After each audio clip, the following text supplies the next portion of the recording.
할렐루야. 2025년 2월 11일 화요일 아침을 여는 큐티입니다. 오늘 본문은 창세기 17장 1절에서 8절 말씀을 함께 우리가 묵상하며 큐티의 말씀에 은혜가 되길 주님의 이름으로 간절히 소망합니다. 사람들은 대부분 기다리는 것을 질색하고 싫어합니다. 사람들은 내가 감당하는 일에 대체로 빨리빨리 진행하기를 원합니다.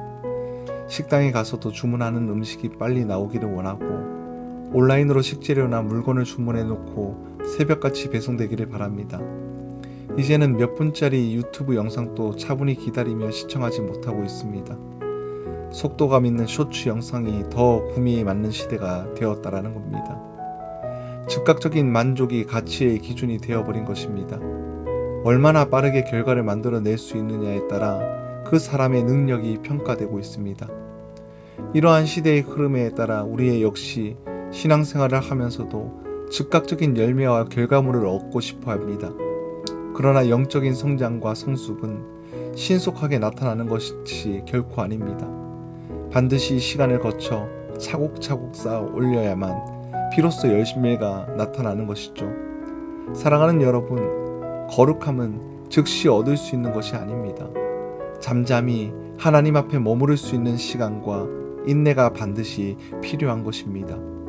그래서 하나님은 때때로 우리의 인생에 침묵이라는 방식을 자주 사용하십니다. 하나님의 침묵은 우리에게 인내와 기다림을 요구합니다. 인내와 기다림의 시간을 통해 우리의 믿음이 자라나도록 이끄시는 겁니다.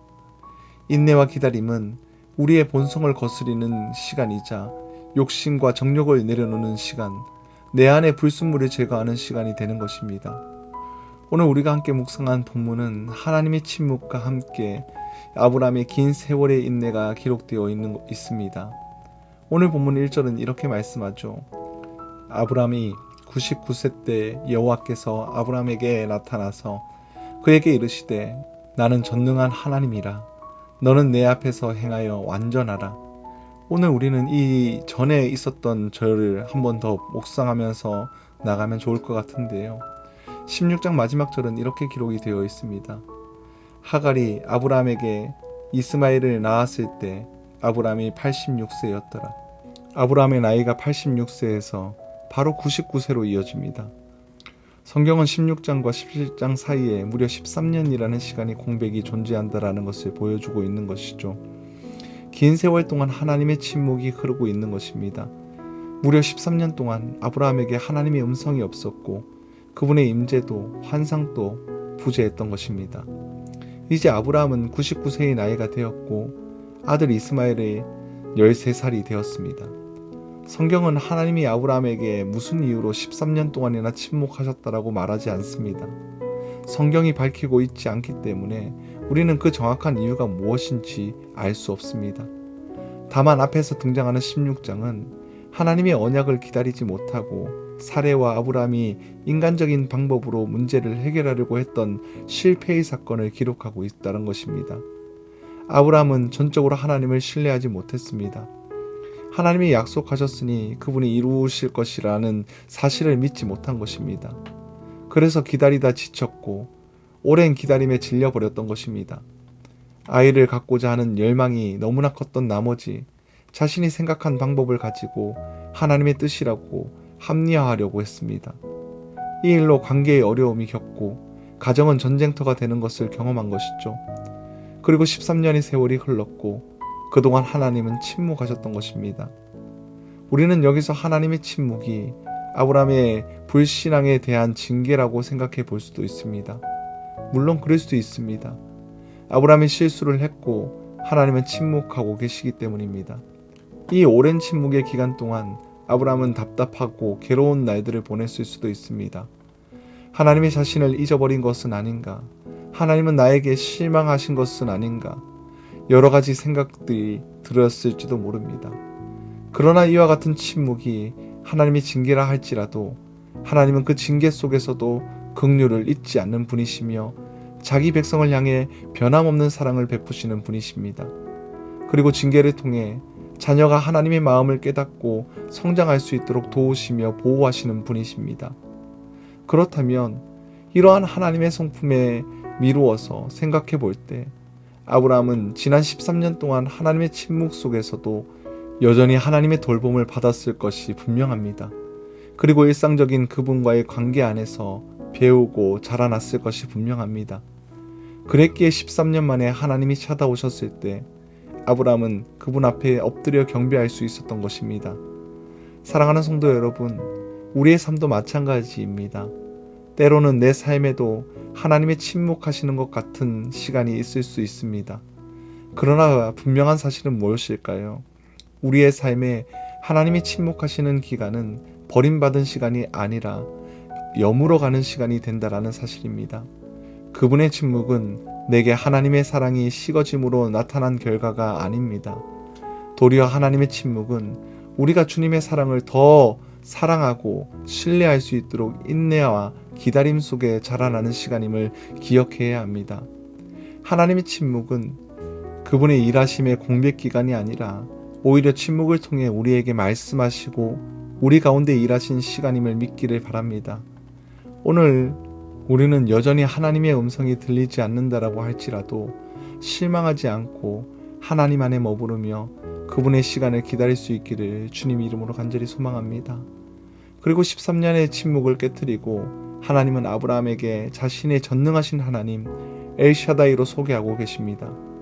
엘샤다이 하나님의 이름은 구약에서 이 본문에 처음 소개하고 있는데 압도적이고 언제나 존재하는 분, 영원하시고 전능하신 하나님이라는 개념을 갖고 있습니다. 한마디로 이런 말입니다. 아브라함아, 나는 잠시 침묵했지만 너를 떠난 것이 아니라 항상 너와 함께 있었단다. 그동안 잊어버렸는지 모르겠지만 나는 영원하고 전능한 존재란다. 그러면서 하나님은 아브라함에게 지난날에 약속하셨던 언약을 상기시켜 주시는 것입니다. 내 언약을 두고 너를 크게 번성하게 할 것이다. 내 약속이 너와 함께 있으니 너는 여러 민족의 아버지가 될 것이다 라고 말씀하시는 겁니다. 그러면서 5절에는 이렇게 말씀하시죠. 이제 후로는 내 이름을 아브람이라 하지 아니하고 아브라함이라 하리니 이는 내가 너를 여러 민족의 아버지가 되게 함이니라. 13년의 침묵을 깨고 찾아오신 하나님은 아브라함의 이름을 바꾸어 주십니다. 그 당시 히브리인들에게 이름은 곧 그 사람의 본질을 가리킵니다.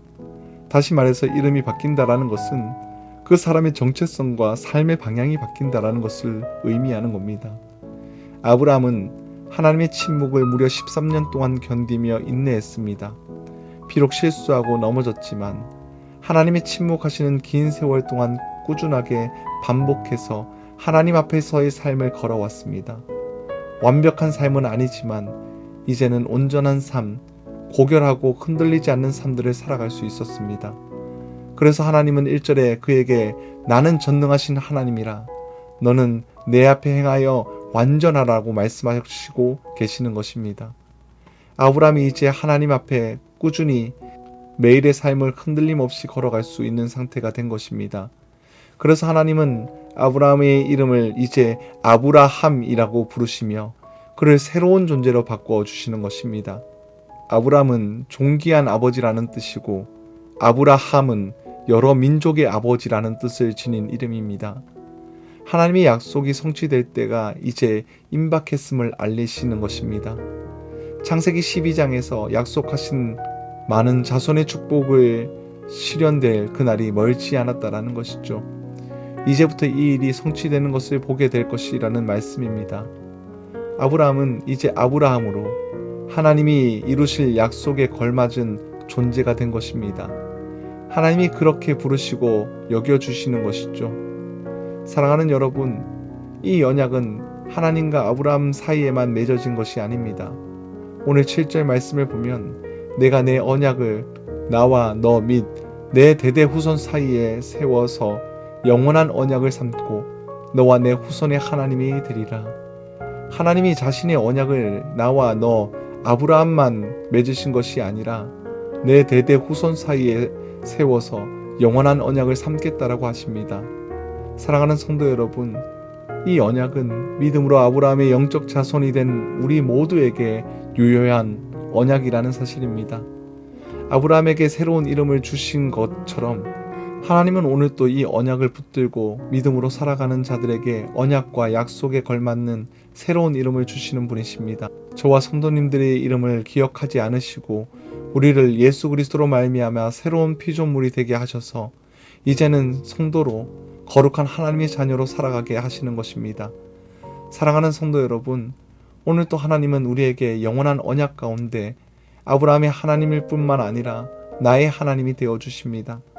하나님은 자신의 언약 때문에 그 언약의 자손인 저와 우리 성도님들에게 복 주시는 분이시고 우리를 통해 여러 민족의 복을 받도록 이끄시는 분이십니다. 오늘 하루도 예수 그리스도를 통해서 이 부유함과 축복을 누리며 그 복을 흘려보내는 축복의 통로로 살아가길 주님 이름으로 간절히 축복합니다. 오늘 본문의 하나님은 아브라함에게 13년 동안 침묵하시다가 그의 나이 99세 때에 나타나 언약을 다시 기억하게 하셨습니다. 하나님의 침묵은 버림도 아니고 공백 기간도 아니었습니다. 하나님은 침묵 가운데에서도 여전히 일하고 계시고 아브라함은 하나님의 침묵 속에서도 그분과 관계가 단단히 여물어져 갔습니다. 침묵도 사랑이며 침묵 가운데에서도 그분이 일하신다라는 사실을 기억하고 저와 우리 성도님들 모두가 오늘 또 변함없이 주님 앞에 머무르기를 축복합니다. 하나님의 언약으로 아브라함이 결국 아브라함 되었던 것처럼 그분이 언약은 우리의 존재를 변화시키고 우리의 삶의 방향을 바꾸어냅니다. 모든 성도가 오늘 또 예수 그리스도 안에서 거함으로 언약을 통한 축복과 부요함을 누리고 그 복을 흘려보내는 복의 통로가 되어지길 주님 이름으로 간절히 축복하며 기도합니다.